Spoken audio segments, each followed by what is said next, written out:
بسم اللہ الرحمن الرحیم۔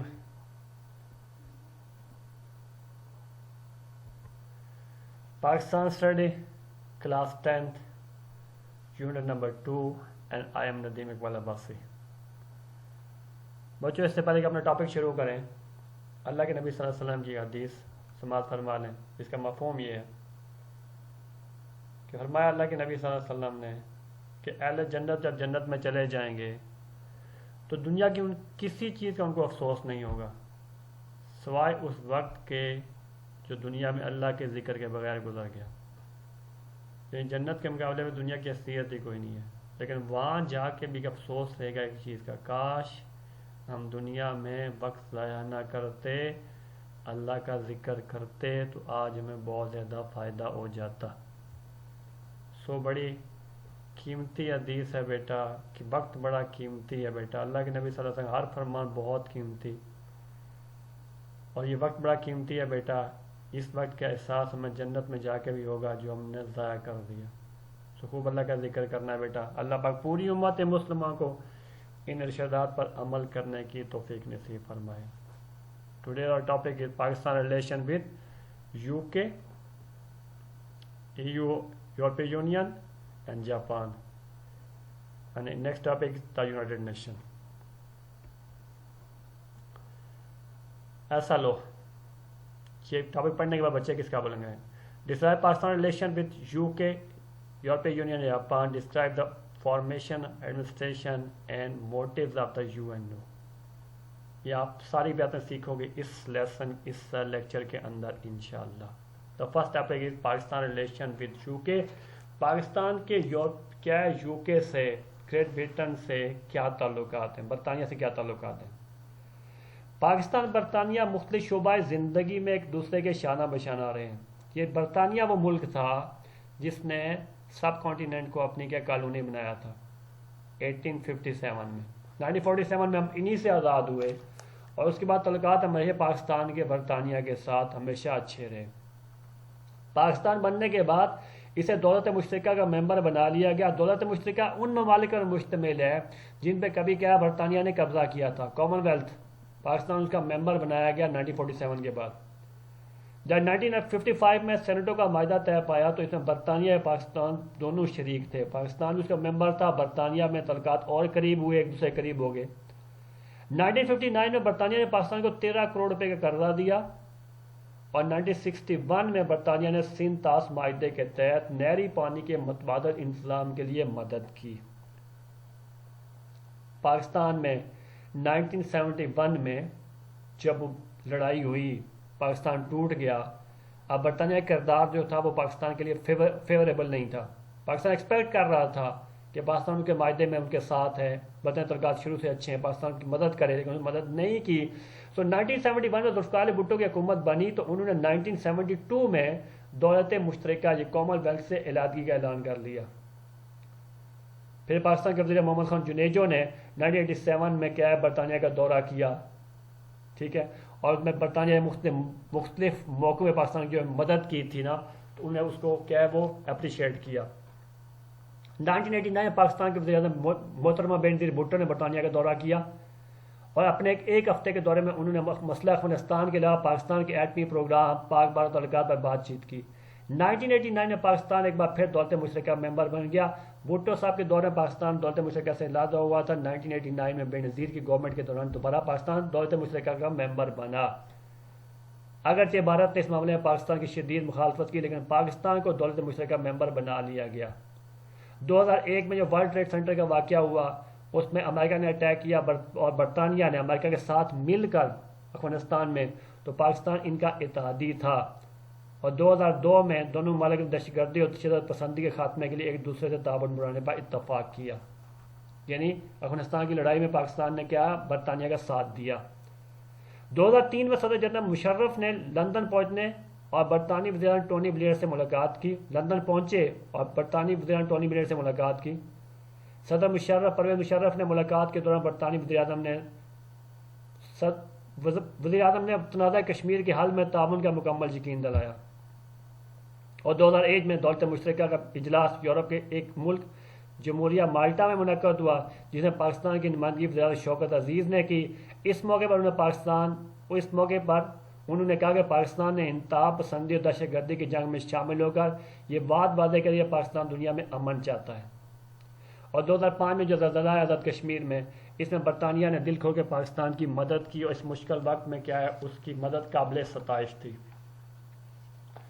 اور 18 فروری 2008 کو انتخابات کا پاکستان میں جمہوری گورنمنٹ جب بنی، مشرف گورنمنٹ ختم ہوئی، تو 2010 میں صدر پاکستان آصف علی زرداری نے برطانیہ کا دورہ کیا اور برطانوی وزیر ڈیوڈ کیمرون سے ملاقات کی، ٹھیک ہے۔ اور اس دوران کیا اس موقع برطانوی وزیر اعظم نے کہا کہ دونوں ممالک کے درمیان نہ ختم ہونے والے تعلقات ہیں، کیونکہ دونوں ممالک باہمی مفادات پر مبنی ہیں۔ 2011 میں اپنے دورہ پاکستان کے موقع برطانوی وزیر اعظم نے کہا کہ پاکستان کا دشمن برطانیہ کا دشمن اور اس کا دوست ہمارا دوست ہے، اور دونوں ممالکوں کے درمیان تجارت، تعلیم اور ثقافت سمیت تمام شعبوں میں مستحکم تعلقات ہیں۔ 2014 میں پاکستان نے برطانیہ کے وزیر اعظم کی لندن میں ملاقات ہوئی۔ پاکستان کے وزیر اعظم کی برطانیہ کے وزیر اعظم سے لندن میں ملاقات ہوئی۔ ملاقات کے دوران وزیر اعظم نے تجارت اور دفاع کے سمیت تمام مختلف شعبوں میں دو طرفہ تعلقات کا جائزہ لیا اور ان تعلقات کو مزید مستحکم بنانے کا عزم کیا۔ اور 2018 میں لندن میں دولت مشترکہ کے ممالک کے اجلاس میں دولت مشترکہ کے ممالک کا اجلاس منعقد ہوا، جس کی صدبائی ملکہ الزبیتھ دوم نے کی۔ پاکستان کی نمائندگی وزیر اعظم پاکستان نے کی۔ اس اجلاس میں رکن ممالک نے تجارت اور دوسرے شعبوں میں ایک دوسرے کے ساتھ تعاون بڑھانے پر اتفاق کیا۔ دونوں ملکوں کے درمیان اب سیاسی، تجارتی، ثقافتی اور تعلیمی وفود کا تبادلہ ہوتا رہتا ہے۔ یعنی پاکستان اور برطانیہ کے تعلقات کیا ہیں؟ شروع سے کیا ہیں؟ اچھے ہیں آپس میں۔ سینٹر میں تھوڑا سا پرابلم آئی، کشمیر کے مسئلے میں پاکستان کی حمایت برطانیہ کرتا ہے، لیکن وہ ایکٹیو رول پلے کرنا، اس کو سالو کرنے کی کوشش کرنا، یونائٹڈ نیشن میں آگے بڑھ کے وہ پین لینے پہ تیار نہیں ہے، لیکن پاکستان کے موقف کو حمایت کرتا ہے برطانیہ۔ Very next, Pakistan relation with یورپی یونین EU۔ یورپی ممالک نے باہمی طور پر ایک یورپ کے تصور کے تحت یورپی یونین بنائی۔ یورپی یونین 28 ممالک کی تنظیم ہے۔ پاکستان اور یورپی کمیٹی کے تعلقات 1976 میں قائم ہوئے۔ یورپی یونین کے ساتھ پاکستان تعلقات 1976 میں قائم ہوئے۔ اب تک یورپی یونین پاکستان میں مختلف پروجیکٹ اور پروگراموں پر 500 ملین یورو سے زیادہ خرچ کر چکی ہے۔ 2004 میں یورپی یونین نے ورلڈ ٹریڈ آرگنائزیشن WTO کے تحت پاکستان کی تجارت کو بڑھانے کے لیے فنی معاونت کا پروگرام بنایا۔ 2002 سے 2006 کے لیے پاکستان کی اقتصادی ترقی کے لیے یورپی یونین نے 75 ملین یورو مختص کیے۔ 2001 سے دہشت گردی کے خلاف اتحادی کا کردار ادا کرنے میں 50 ملین یورو امداد دی۔ کس نے؟ یورپی یونین نے۔ کس کو؟ پاکستان کو۔ پاکستان یورپی یونین کے دوران تعلقات کو مزید بڑھانے کے لیے 2019 میں ایک معاہدہ طے پایا، جس کے تحت باہمی امن اور خوشحالی کے فروغ، تجارت اور سرمایہ کاری، تارکین وطن کی امور پر پائیدار ترقی اور توانائی، ثقافت اور تعلیم وغیرہ کے شعبوں میں باہمی تعاون کیا جائے گا۔ اب یورپی یونین اور پاکستان عام تجارتی حصہ دار ہیں۔ دونوں کے درمیان آپس میں کیا ہوتی ہے؟ تجارت ہوتی ہے۔ پاکستان اور کس کے درمیان؟ یورپی یونین کی۔ یہ دیکھیے گا، انڈیکس دیکھیے گا تجارت کا، دیکھیے گا بیٹا۔ ایکسپورٹ، شروع میں پاکستان کی ایکسپورٹ کیا ہے؟ زیادہ تھی ان ممالک کے لیے، اور 2011 سے کیا ہو گیا؟ 2010 سے ہماری ایکسپورٹ کم ہوئی، امپورٹ زیادہ ہوئی وہاں سے۔ اور ہمارا کیا ہے؟ تجارتی پارٹنر ہے، حصہ دار ہے۔ ہم بہت سی چیزیں وہاں ان ممالک میں کیا کرتے ہیں؟ بیچتے ہیں، ان سے لیتے بھی ہیں، ان کو دیتے بھی ہیں۔ یورپی یونین جو 28 ممالک کی کیا ہے؟ تنظیم ہے۔ ایک یورپ کے نظریے کے تحت یہ جہاں یورو کرنسی استعمال ہوتی ہے، ٹھیک ہے۔ Very next, Pakistan relation with Japan. Map میں دیکھیے گا بیٹا، جاپان کا ملک بر اعظم ایشیا کے مشرق میں 4 بڑے اور کئی چھوٹے جزیروں پر مشتمل ہے۔ یہ انتہائی مشرق میں ہے، لہذا جاپان کو چڑھتے سورج کی سرزمین کہتے ہیں۔ دوسری جنگ عظیم کے بعد جاپان نے صنعتی لحاظ سے زبردست ترقی کی۔ دوسری جنگ عظیم میں تباہ ہو گیا تھا بالکل ہی، جب امریکہ نے ایٹم بم یہاں استعمال کیا تھا۔ اس کے بعد اس کا پھر کیا عروج ہوا؟ ترقی ہوئی۔ اور ترقی میں بہت آگے بڑھا۔ ٹوکیو جاپان کا دارالحکومت ہے۔ ٹوکیو قدیم تاریخی شہر ہے، اس کی موجودہ اہمیت گزشتہ صدی سے قائم ہونے صنعتوں کی بدولت ہے۔ جاپان براعظم ایشیا کا ترقی یافتہ ملک ہے۔ پاکستان جاپان سے گاڑیاں اور الیکٹرانکس کی اشیاء وغیرہ منگواتا ہے۔ جاپان نے پاکستان میں تعلیم کی بہتری سمیت کئی منصوبوں میں سرمایہ کاری کر رکھی ہے۔ جاپان پاکستانی مچھلی کے خریداروں میں نمایاں حیثیت رکھتا ہے۔ 9/11 کے واقعے میں پاکستان اینڈ جاپان ریلیشن بیٹا یہ بہت اچھے ہیں پاکستان کے ان کے ساتھ بھی۔ 9/11 کے واقعے بعد شدت پسندی کے خلاف جنگ میں نمایاں کردار ادا کرنے جاپان نے پاکستان کی کئی بار امداد کی۔ جاپان کی حکومت پاکستان میں جاپانی انٹرنیشنل کوآپریشن ایجنسی کے ذریعے بہت سے منصوبوں پر کام کر رہی ہے، جس میں تعلیم اور پیشہ ورانہ تربیت، مراکز صحت میں سہولیات کی فراہمی، پانی کی فراہمی کے لیے ٹیوب ویلوں کی تنصیب اور زراعت کی ترقی، قدرتی آفات سے بچاؤ اور سڑکوں کی تعمیر وغیرہ اس میں شامل ہیں۔ تو پاکستان کا ریلیشن جاپان کے ساتھ کیا اچھے ہیں، آپس میں امپورٹ اور ایکسپورٹ ہوتی ہے دونوں ملکوں کے آپس کے درمیان۔ Clear? The very next topic is the United nation, UN۔ Beta 1919 foundation of UN۔ 1918 میں جو فرسٹ ورلڈ وار ختم ہوئی، فرسٹ ورلڈ کب ہوئی؟ 1914 سے 1918 تک دنیا آپس میں لڑ پڑی اور دنیا تباہ ہوئی، کروڑوں لوگ مارے گئے۔ اب اس مزید جنگوں کو روکنے کے لیے 1919 میں کیا کیا گیا؟ انجمن اقوام عالم، لیگ آف نیشن قائم کی گئی تاکہ فیوچر کی جنگوں کو وہ روک سکے، کوئی ایسی دوبارہ تباہی نہ ہو۔ لیکن دوسری جنگ عظیم پھر بھی شروع ہوگی 1939 سے 1945 تک لڑے گی۔ 6 سے 6.5 کروڑ افراد کیا ہوئے اس میں مارے گئے۔ یورپ تباہ ہو کے رہ گیا، ہاں دنیا کھنڈر بن کے رہ گئی اس زمانے کے اندر۔ اب فیوچر میں مزید ایسی جنگوں کو روکنے کے لیے آپس میں کیا پھر مشورے ہوئے، بڑے ملکوں کے سربراہوں نے متعدد ملاقاتیں کی۔ بلاخر 1945 میں امریکہ کے شہر سان فرانسسکو میں کانفرنس منعقد ہوئی اور اقوام متحدہ یونائٹڈ نیشن بنانے کا فیصلہ کیا گیا، اور اس ادارے کی بنیاد رکھی گئی بیٹا کتنی؟ 24 اکتوبر 1945 کو اس کا وجود اس کے وجود کو قیام عمل میں لایا گیا۔ اس کا صدر مقام کیا ہے؟ نیو یارک ہے۔ اقوام متحدہ کے قیام کے مقاصد 4 ہیں، ہاں پرپز آف یونائٹڈ نیشن کے: بین الاقوامی امن کا قیام، دنیا میں امن قیام سب سے پہلی ترجیح ہے دنیا میں امن کے قیام کی، اور معاشی اور معاشرتی تعاون، انصاف کی فراہمی اور انسانی مسائل کا حل کرنا۔ یہ 4 بڑے مقاصد کے تحت یہ ایک تنظیم کی بنیاد رکھی گئی جس کا نام کیا؟ یونائٹڈ نیشن آرگنائزیشن، UNO، اور کب بنی؟ 24 اکتوبر 1945 کو، ٹھیک ہے۔ اور 50 ریاستوں کے نمائندوں نے وہ جو ابتدائی چارٹر لکھا ہے اقوام متحدہ کا اس کی منظوری دی تھی 50 ملک و ریاستوں کے نمائندوں نے۔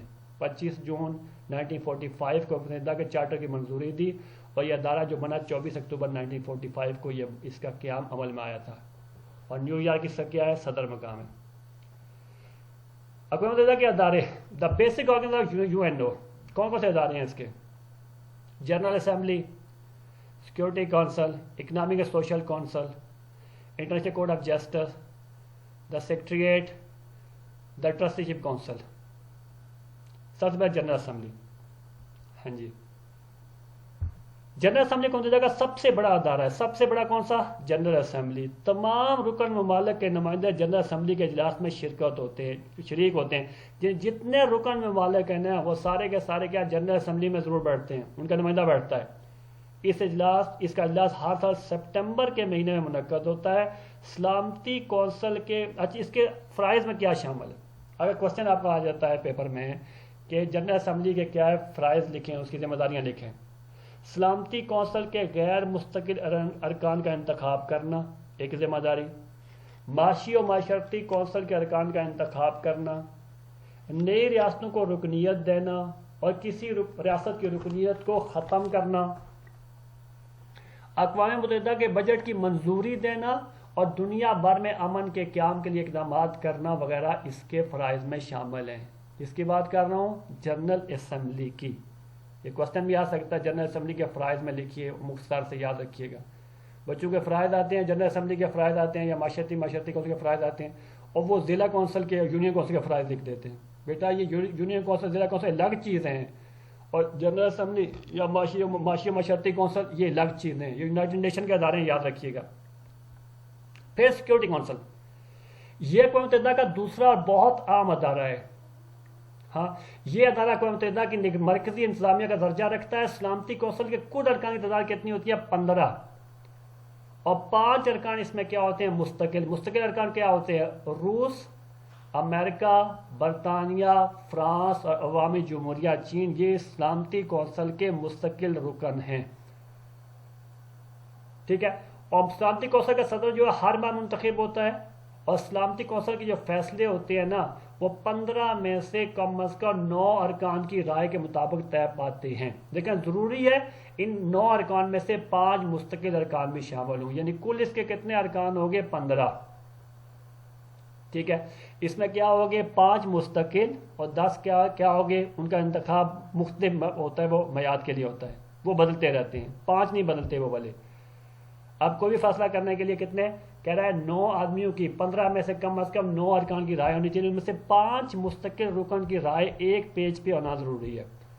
اگر ان 5 میں سے ایک بھی ملک، جن کو سپر پاور کہتے ہیں، ایک بھی ملک اگر اس جو قرارداد ہو رہی ہے، پیش ہو رہی ہے، اس کی مخالفت کرے گا، اس کو ویٹو کر دے گا، تو وہ قرارداد ناکام ہو جائے گی. پاکستان نے جتنی قراردادیں پاکستان کی طرف مسئلہ کشمیر میں پیش ہوئی ہیں، وہ ہمیشہ کس نے؟ رشیا نے ویٹو کی ہیں، اور مسئلہ کشمیر پہ کوئی عملی اقدام نہیں اٹھایا جا سکا.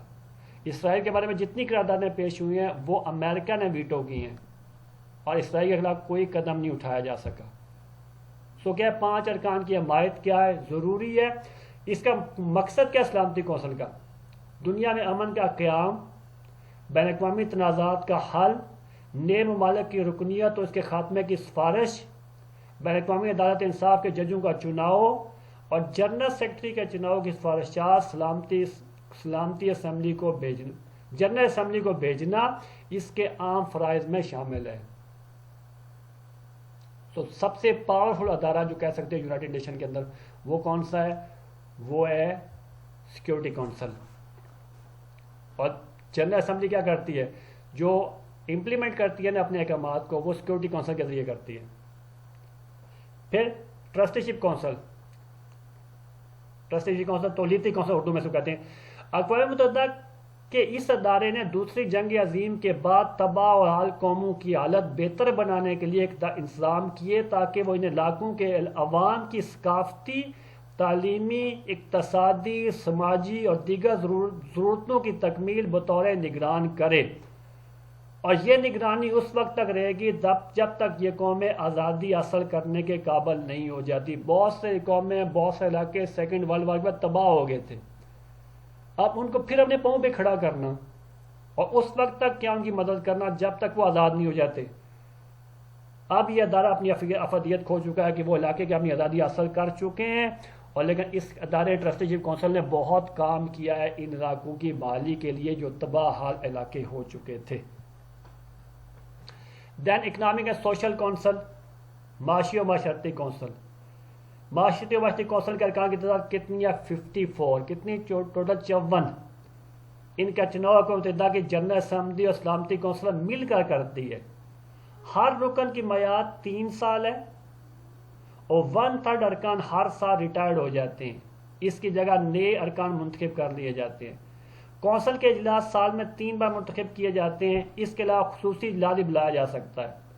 معاشی و معاشرتی کونسل کے ارکان اپنے میں سے ایک رکن کو بطور صدر چن لیتے ہیں. اب اس کی ذمہ داریاں کیا ہے؟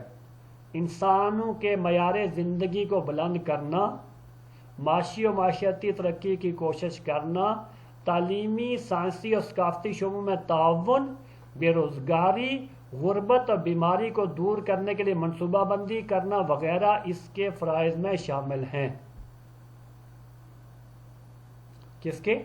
معاشی و معاشرتی کونسل. سال میں کتنے اجلاس ہوتے ہیں؟ 3. کل ارکان کتنے ہیں؟ 54. چناؤ کون کرتا ہے؟ جنرل اسمبلی اور سلامتی کونسل دونوں مل کر کرتے ہیں.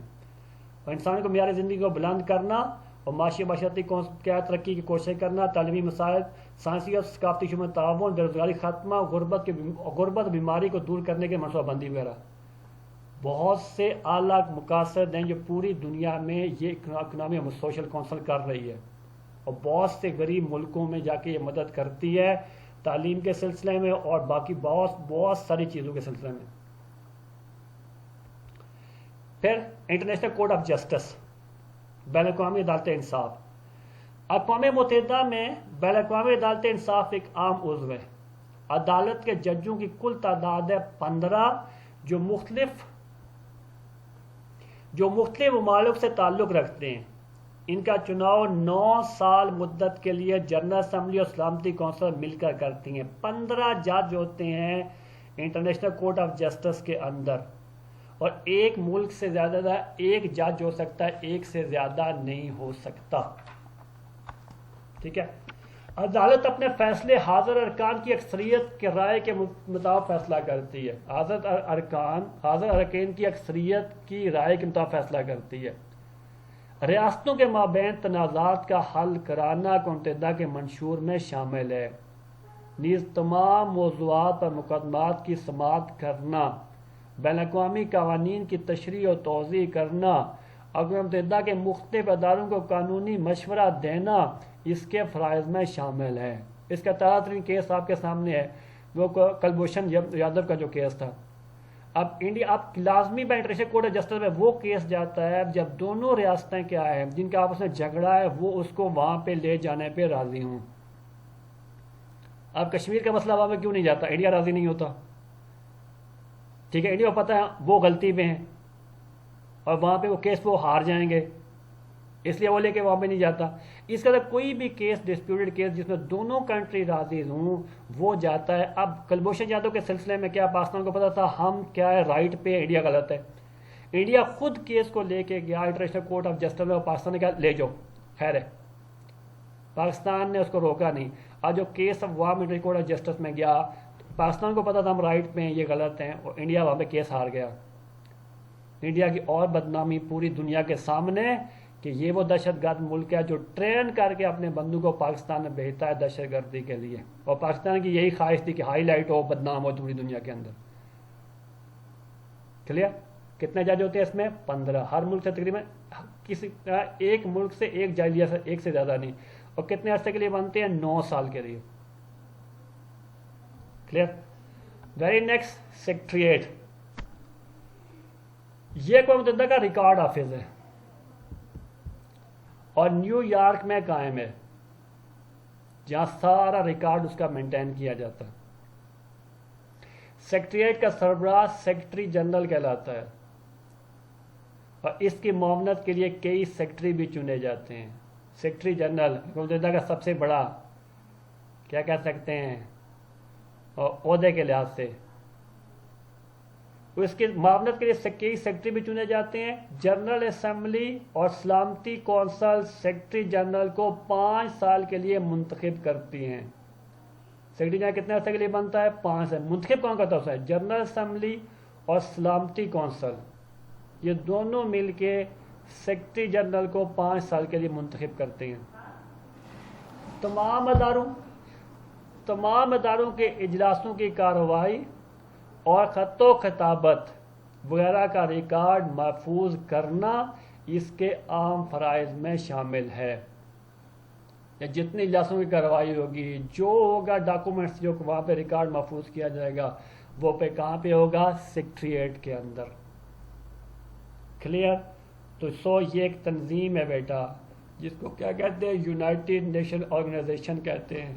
اس کے یہ آرگنز میں کتنے ادارے ہیں؟ اس کے 6 ادارے ہیں: general assembly, security council, economic and social council, international court of justice, the secretariat اور دا ٹرسٹیشپ کونسل۔ یہ ادارہ کب قائم کیا گیا؟ 1945 میں قائم کیا گیا۔ کیوں قائم کیا گیا؟ دنیا میں مزید تباہی کو روکنے کے لیے، امن لانے کے لیے، اور اس یونائٹڈ نیشن کی برکت سے آج تک کیا دنیا میں پھر ملک 3rd ورلڈ وار نہیں ہوئی؟ کیا 45 میں 2nd ورلڈ وار ختم ہوئی تھی؟ آج تک مڑ کے نئی کوئی بڑی لڑائی نہیں۔ ہاں، ایک ملک کے دوسرے ملک کے ساتھ لڑائی ہوتی ہے، آپس میں ہو جاتی ہے، لیکن کیا ہے کوئی بڑی لڑائی نہیں ہوئی، ٹھیک ہے. پاکستان ایکسپیکٹ کرتا ہے یونائٹڈ نیشن سے کہ وہ کیا کرے, سالو کرے کشمیر کا ڈسپیوٹ سالو کرے. لیکن اس میں ڈسپیوٹ سوال اس لیے بھی نہیں ہو رہا کہ وہاں پہ وہ ویٹو پاور کا پرابلم ہے جو 5 ملکوں کا ہے, جس کی وجہ سے کیا ہوگا بہت سارے ایسے فیصلے جن کو ہو جانا چاہیے انصاف کی بنیاد پہ وہ نہیں ہوتے. وہ کیا ہوتے ہیں, بڑی طاقتوں کی مرضی سے کیا وہ فیصلے ہوتے ہیں. Clear. General assembly, security council, trusteeship council, economic social council, international court of justice and secretariat. To write the answer of short question number 2 and 3. بیٹا ان کی تفصیل جو ہے نا 56, 57, 58 پیج پہ یہ تفصیل سے لکھے ہوئے کوشچن. ایسے آپ نے جاپان سے تعلقات وقتہ پڑھنے اپنے بک سے ضرور پڑھ لیجیے گا, اور آپ نے پڑھنا ہے UK سے تعلقات, یورپی یونین سے تعلقات. بہت سی اتنا ٹائم تھوڑا ہوتا ہے نا, بہت چیزیں اسکپ ہو جاتی ہیں, اندر سے اسکپ ہو جاتی ہیں, تفصیل تو نہیں بتا سکتے نا, اور ٹائم تھوڑا ہوتا ہے, کورس بہت زیادہ ہے, اس لیے آپ نے تفصیل سے وہاں سے دیکھنا ہے. لیکن کیا کرنا ہے, آپ نے کوئی بھی کراس کوشچن ہوا تو آپ نے کیا کرنا ہے, مجھ سے ضرور کرنا ہے, پوچھنا ہے. آپ پوچھو گے, آپ کو پوچھنے کا فائدہ, میں بتاؤں گا مجھے بتانے کا فائدہ ہو جائے گا. ٹھیک ہے, میں انتظار کروں گا آپ کے کوشچن کا, ضرور مجھ سے پوچھیے گا. اس دعا کے ساتھ اجازت چاہتا ہوں کہ may your shadow never be less.